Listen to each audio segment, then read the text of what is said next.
Hello everyone, আজকে আমরা ABTA test paper থেকে পেজ নাম্বার 48 এ যে ইংলিশ কোশ্চেন সেটটি আছে তার সম্পূর্ণ প্রশ্ন বাংলা মানুষের সমাধান করব। তো চলো শুরু করা যাক।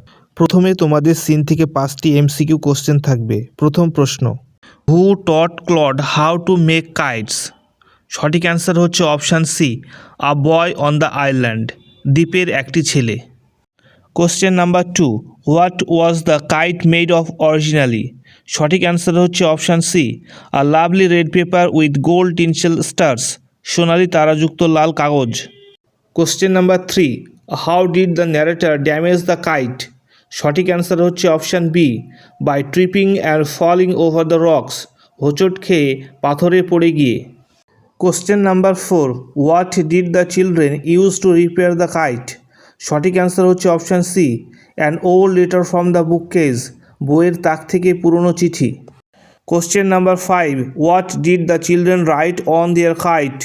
সঠিক অ্যান্সার হচ্ছে option C, their names and the name of the lighthouse, তাদের নাম ও লাইট হাউসের নাম।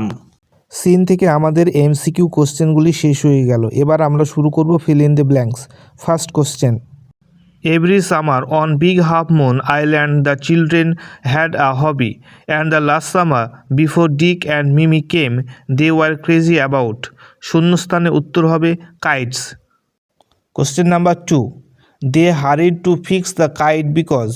শূন্যস্থানে উত্তর হবে they wanted to send it off before the wind fell. Question number 3, after the kite was torn the children could not find any more red paper, so they searched the bookcase and found.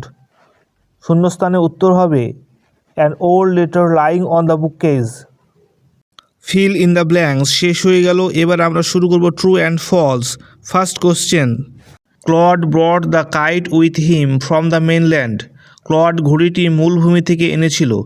Answer হচ্ছে এটি false. Supporting quote, back on the island we made plenty of kites. তারা দ্বীপেই অনেক ঘুড়ি তৈরি করেছিল।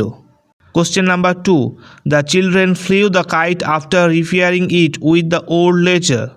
পুরনো চিঠি দিয়ে সারানোর পর শিশুরা ঘুড়িটি ওড়ালো। আনসার হচ্ছে true. Supporting quote, up went the kite like a bird.